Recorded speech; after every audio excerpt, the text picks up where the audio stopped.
திமுகவில் ஓபிஎஸ் ஐக்கியம், டீல் என்ன?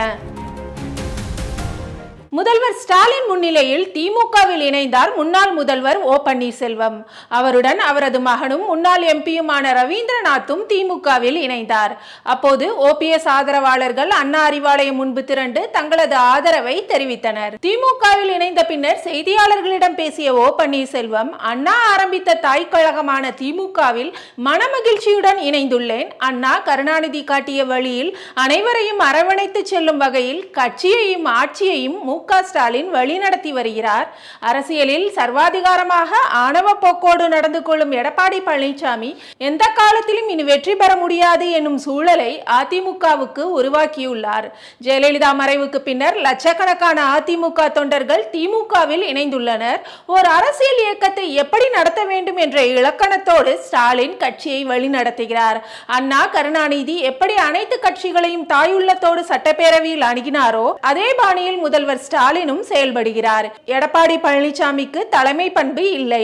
தென் மாவட்டங்களின் எந்த ஒரு தலைவரும் வளர்ந்துவிடக் கூடாது என எடப்பாடி பழனிசாமி நினைக்கிறார். அவ்வாறு அதிமுகவில் தென் மாவட்டங்களில் வளரும் தலைவர்களை பழனிசாமி அழித்து வருகிறார்.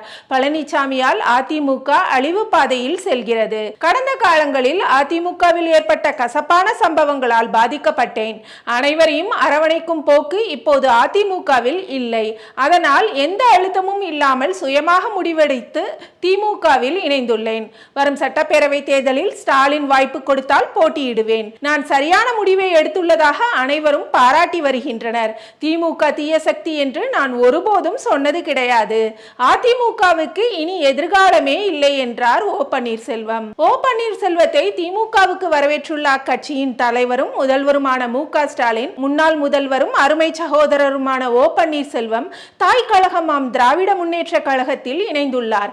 அவரை வருக வருக என வரவேற்கிறேன். திராவிட இயக்கத்தின் மாபெரும் தலைவரின் பெயரை தாங்கிய அவர் திராவிட இயக்க கொள்கை காக்கும் நம் பேரியக்கத்தில் இணைந்துள்ளார். 2026 சட்டப்பேரவை தேர்தல் என்பது தமிழ்நாட்டுக்கும் பாசிச பாஜகவுக்கும் இடையிலான ஜனநாயக போர். இதனை உணர்ந்துதான் பல்வேறு ஜனநாயக சக்திகளும் கழக கூட்டணியில் இணைந்து வருகிறார்கள். நம்மோடு இணைந்துள்ள சகோதரர் ஓ பன்னீர்செல்வம் அன்பானவர், பண்பானவர், அடக்கமானவர்.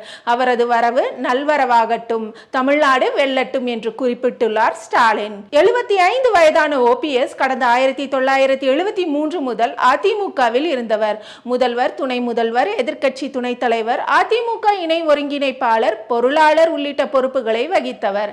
அதிமுகவில் வெடித்த ஒற்றை தலைமை விவகாரத்தால் அந்த கட்சியில் இருந்து ஓரங்கட்டப்பட்ட ஓபிஎஸ் அதிமுக தொண்டர்கள் உரிமை மீட்பு குழுவை தொடங்கி தனி அணியாக செயல்பட ஆரம்பித்தார். தனி கட்சி தொடங்கினால் அதிமுகவுக்கும் உனக்கும் இனி சம்பந்தம் இல்லை என்று சொல்லி ஒரே அடியாய் கதவை இழுத்து மூடி விடுவார்கள் என்று நினைத்த ஓபிஎஸ் தனி அணியாக செயல்பட்டு கொண்டே அதிமுகவுக்குள் அடைக்கலமாக தூது அனுப்பி கொண்டே இருந்தார்.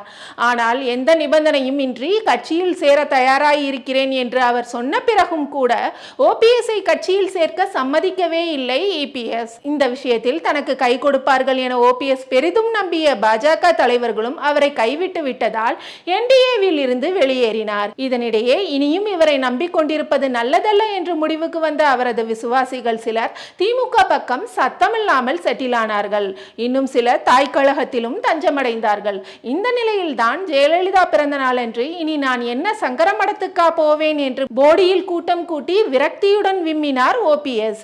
இதற்கு நடுவே மகன் சகிதம் சென்று முதல்வர் ஸ்டாலினை சந்தித்தார். அப்போதே சர்ச்சைகள் வெடித்ததால் சிறிது காலம் அமைதி காத்தவர் அண்மையில் சட்டப்பேரவை கூட்டத்தொடரின் இறுதி நாளில் தலைமைச் செயலகத்தில் முதல்வரை சந்தித்து பூங்கொத்து கொடுத்ததுடன் 5 ஆண்டுகளில் திமுக அரசு சிறப்பாக செயல்பட்டது, மீண்டும் திமுகவே ஆட்சிக்கு வர என பேட்டியும் கொடுத்தார் ஓபிஎஸ். ஓபிஎஸ் ஆதரவு எம்எல்ஏவான உசிலம்பட்டி ஐயப்பனும் ஸ்டாலினே மீண்டும் முதல்வராக வேண்டும் என சட்டமன்றத்தில் வாழ்த்தி முழங்கினார். இது குறித்து ஓபிஎஸ் ஆதரவாளர்களிடம் விசாரித்த போது ஓபிஎஸ்ஐ சேர்க்க சொல்லி அழுத்தம் கொடுத்தால் இபிஎஸ் கூட்டணியை விட்டு போய்விடுவார் என பயந்தே அவரை பாஜக கண்டுகொள்ளவில்லை. 3 முறை முதல்வராக இருந்த நான் இப்போது இப்போது ஆரம்பிக்கப்பட்ட கட்சிக்கு செல்வது சரியாக இருக்காது என்று சொல்லி விஜய் பக்கம் போகவும் ஓபிஎஸ் மறுத்துவிட்டார். அதன் பிறகே திமுக தரப்புடன் பேச்சுவார்த்தை தீவிரமானது. கட்சியில் இணைந்தால் உரிய மரியாதை அளிக்கப்படும் என உத்தரவாதம் அளித்த திமுக தலைமை ஓபிஎஸ் ஆதரவாளர்களில் சிலருக்கு வாய்ப்பளிக்கலாம் என சொன்னது.